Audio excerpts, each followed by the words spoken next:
तो I am sure अब तक आप लोग अपना एक व्लॉग रिकॉर्ड कर चुके होंगे, उसको एडिट कर चुके होंगे, बल्कि उसको आप फाइनल भी कर चुके होंगे।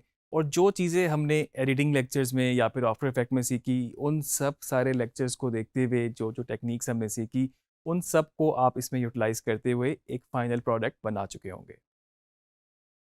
इसके बाद मैं आपको रिकमेंड करूँगा कि आप इसको प्रमोट करें, और प्रमोट करने के लिए अक्सर आपको एक प्रोमो की ज़रूरत पड़ती है। हमने एडिटिंग के लेक्चर्स में भी देखा किस तरीके से हम प्रोमो बना सकते हैं। हम थोड़ा-सा इसमें भी इसको एक्सप्लोर करते हैं, आपसे उस टाइमलाइन को भी शेयर करते हैं किस तरीके से उसको बनाया गया। और उसके अंदर आपने बेस्ट इसको प्रोजेक्ट करना होता है, जिसमें इफ़ेक्ट के तौर पे, जिसमें कंटेंट के तौर पे आप उसमें से बेस्ट शॉट्स की सिलेक्शन करते हैं, बेस्ट कंटेंट, कोई बेस्ट डायलॉग है उसकी सिलेक्शन करते हैं। कहीं आप अगर आपने वॉइस ओवर करना है या फिर आपने कहीं पर कोई टेक्स्ट के थ्रू लिखना है, तो आप वो सारी चीज़ें अपने प्रोमो में कर सकते हैं। प्रोमो के साथ-साथ आप एक इसका टीज़र भी बना सकते हैं, जो कि टीज़र जिस तरह नाम से ही पता लगता है कि वो टीज़ के लिए होता है, कि उसमें आपको बेसिकली सब कुछ बताने की या दिखाने की ज़रूरत नहीं होती कि उसका एक्चुअल पर्पस क्या है, उसकी एक्चुअल स्टोरी क्या है, लेकिन आप उसमें थोड़ा-सा हिंट ज़रूर देते हैं। टीज़र नॉर्मली कम ड्यूरेशन के भी हो सकते हैं। लेट्स सी अगर प्रोमो आपका एक 40 सेकंड, 1 मिनट, डेढ़ मिनट का है, तो टीज़र बाज़ दफ़ा ऐसे भी होते हैं कि लाइक वो चंद सेकंड के हो। मेबी एक शॉट के ऊपर आप पूरा टीज़र बना दें। तो ये आपकी मार्केटिंग, बेसिकली प्रमोशन, जो भी मटेरियल होता है, डिपेंड करता है कि किस तरीके से आप उसको बनाते हैं, किस तरह का आपका कंटेंट है और किस तरीके से आप उसका ट्रीटमेंट करते हैं। हम इसी व्लॉग का जो हमने बनाया था, जिस पे हमने कुछ इफ़ेक्ट्स वगैरह एक्सप्लोर किए, हम इसको मज़ीद देखते हैं किस तरीके से हम एक इसका प्रोमो या फिर टीज़र बना सकते हैं। तो आप देख सकते हैं कि टाइमलाइन मेरे पास है इस वक्त यहाँ पर, और आप समझ लें कि इसका एडिट पूरा हो गया है, इसमें इफ़ेक्ट्स पूरे हो गए हैं, जो भी आपने कलर ग्रेड वगैरह करना था वो इस वक्त हो चुका है। नॉर्मली मैं आपको सजेस्ट ये करूँगा कि जब आपका एडिट फाइनल हो जाए, मतलब रफ़ के बाद फाइन और फिर फाइनल, आपकी हर चीज़ अपनी जगह पर है, उसका ट्रीटमेंट, ग्रेड वगैरह एक लुक निकल आई है, तो उसके बाद आप उसके प्रोमो या टीज़र पे जाएँ। अक्सर लोग ये भी कोशिश करते हैं कि वो पहले ही चाहते हैं कि उसका प्रोमो आ जाए और उसके बाद फिर वो एडिट करते रहें। तो ऐसा भी पॉसिबल है, लेकिन मुझे ये लगता है कि जब आपके पास टाइमलाइन पे चीज़ें खुल के सामने आ जाती हैं, स्ट्रक्चर बन जाता है, फाइनल हो जाता है, तो उस वक़्त आपके पास थोड़े से आइडियाज़ और बेहतर आ सकते हैं, और फर्दर ट्रीटमेंट वाइज़ भी आपको आइडिया हो जाता है कि किस तरीके से आपने अपने प्रोमो को लेके चलना है। ऐसा भी हो सकता है कि आप पहले प्रोमो बना लें, लेकिन ऑब्वियसली उसमें थोड़ा-सा आप, हो सकता है कोई मेन शॉट मिस कर रहे हों, कोई मेन बात मिस कर रहे हों, तो इसलिए बेहतर तो ये है कि आप पहले एडिट कर लें और उसके बाद फिर उसका प्रोमो बनाएँ। तो आप देख सकते हैं ये टाइमलाइन मेरे पास है। अब आपको मैं रिकमेंड करूँगा कि आप बिल्कुल बेशक स्टार्ट से आ जाएँ। आपने जिस तरीके से उसको थोड़ा डिसाइड कर लेना है कि आपने प्रोमो किस तरह का बनाना है, आपको क्या चाहिए, आपको ग्रैंड शॉट्स चाहिए, आपका ट्रीटमेंट क्या है, आपका एक नैरेटिव उसका क्या है। तो फिर आप अपने शॉट्स की सिलेक्शन कर सकते हैं। आप देख सकते हैं कि अगर एक ड्रोन शॉट है जो कि पूरी फ्लाइट कोई 3-4 मिनट की है, तो मेबी यहाँ पर आपके पास जो एडिट हुआ पड़ा है वो एक कट की फॉर्म में है, और वो कट ऑब्वियसली आपने उसका इन और आउट पॉइंट देख के डिसाइड किया था कि वो कहाँ से अच्छा है, कहाँ तक वो जा रहा है, वो मूवमेंट पूरी हो रही है या फिर वो कट प्रीवियस शॉट या नेक्स्ट कट के साथ सही मैच हो रहा है। तो यहाँ पर आपके पास डिसाइड करना आसान होगा। आप जस्ट उस शॉट को पकड़ के कॉपी कर सकते हैं।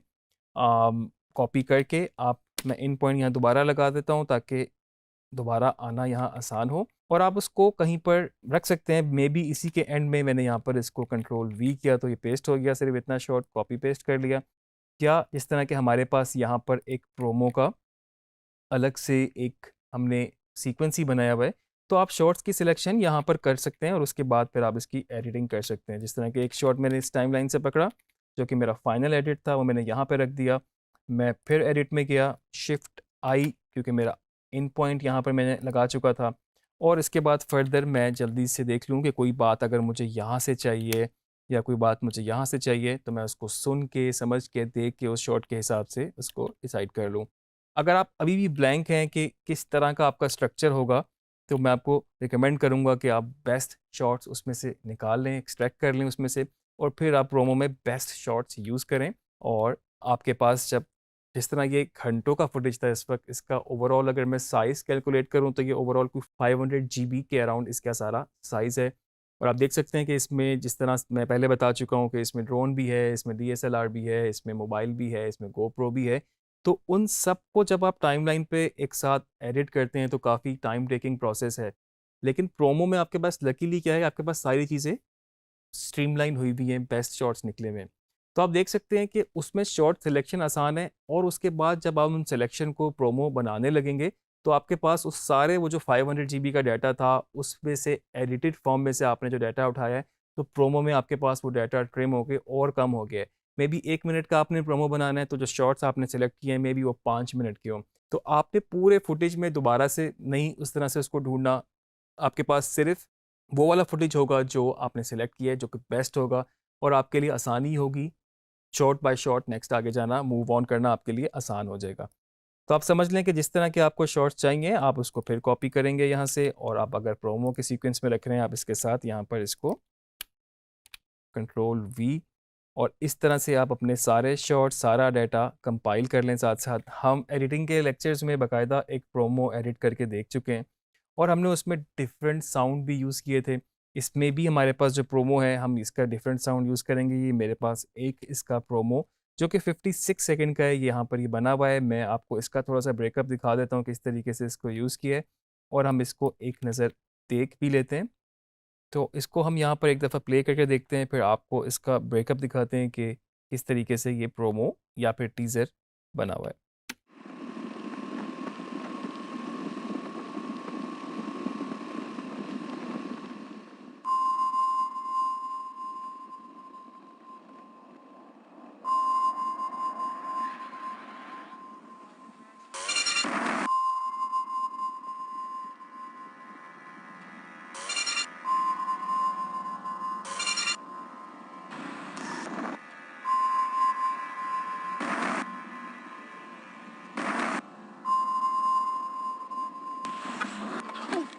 ये होता है एडवेंचर।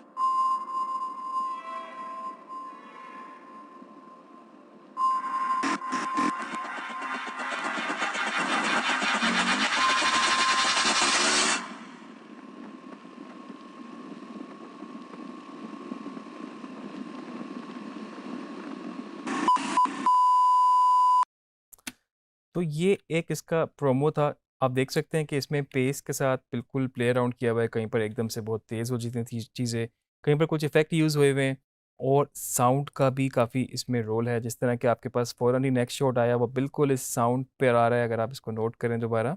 और मैं अभी आपको ये जो प्रोमो बना हुआ है, इसको प्ले करके दिखाता हूँ, फिर हम फर्दर इस पे थोड़ी-सी बात कर लेंगे, किस तरीके से इसका ब्रेकडाउन हुआ हुआ है, कहाँ पर किस तरीके से पेस के साथ प्ले अराउंड किया हुआ है। इसको हम एक दफ़ा प्ले करके देखते हैं। ये काफ़ी हाई रेज़ोल्यूशन फ़ाइल है, जिसमें 4K भी है, जिसमें डिफरेंट फ़ॉर्मेट्स इन्वॉल्व हैं, तो यहाँ से प्लेबैक क्वालिटी आप कम कर सकते हैं। इस वक़्त हमने 1/4 की हुई है, ताकि आपका जो प्लेबैक है वो अड़े ना, वो स्ट्रेट आपके आप इसको प्रीव्यू कर सकते हैं। तो प्रीव्यू में थोड़ा-सा आपको ये ब्लर सा दिखाता है, लेकिन असल में ऐसा ब्लर होता नहीं है।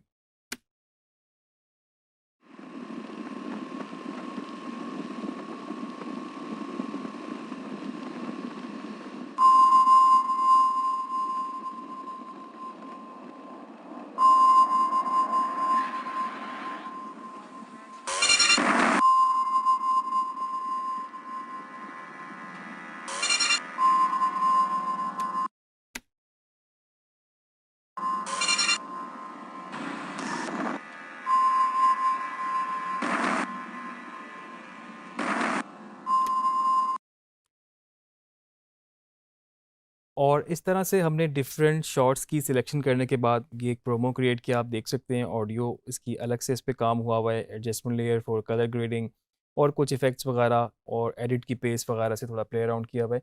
हम एक दफ़ा इस प्रोमो को देखते हैं, फिर मैं आपको थोड़ा-सा आइडिया दे दूँगा किस तरीके से, किस पॉइंट पे हमने क्या काम किया हुआ है।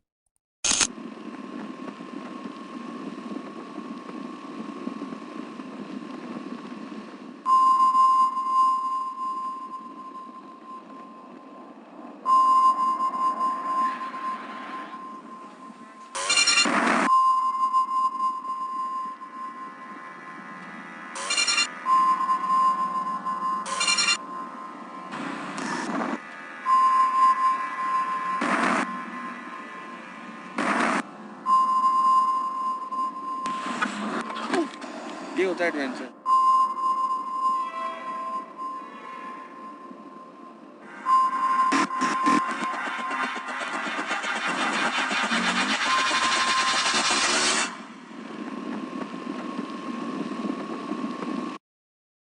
ये एक आपके पास प्रोमो था और ऑब्वियसली इसकी फ़ील थोड़ी-सी डिफरेंट थी, ज़रा सस्पेंस वाली। आप इसको डिफरेंट फ़ील में रख सकते हैं, आप इसको स्मूथ सा रख सकते हैं, जिस तरह का भी आपका कंटेंट है।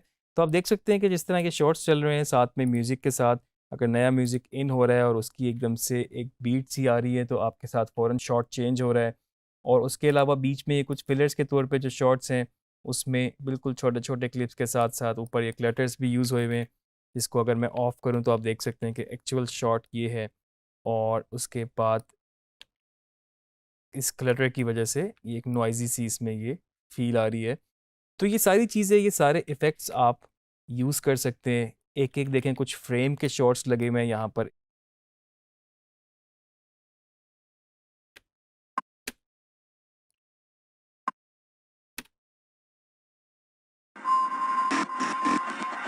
तो आप देख रहे हैं कि पेस को थोड़ा-सा ज़रा सस्पेंस, थोड़ा-सा इस तरह से ट्रीटमेंट इस तरह किया हुआ है, एक एक्सपेरिमेंट किया हुआ है। तो इन तरीकों से, इस तरह से आप अपना एक प्रोमो या फिर टीज़र बना सकते हैं और फर्दर उसको डिफरेंट प्लेटफ़ॉर्म्स पे प्रमोट कर सकते हैं। क्योंकि अगर आप कंटेंट बना रहे हैं यूट्यूब के लिए, तो मेबी आपको फर्दर उसको इंस्टाग्राम, फेसबुक वगैरह पे भी उनका प्रोमो या टीज़र अपलोड करना हो, ताकि लोगों की तरफ थोड़ी-सी अट्रैक्शन हो और लोग इसको फिर आके लाइक करें, देखें और आपको फ़ॉलो करें। मुझे उम्मीद है कि आपको ये सारी चीज़ें इस वक़्त बखूबी समझ में आ रही होंगी, आप इनकी प्रैक्टिस भी कर रहे होंगे।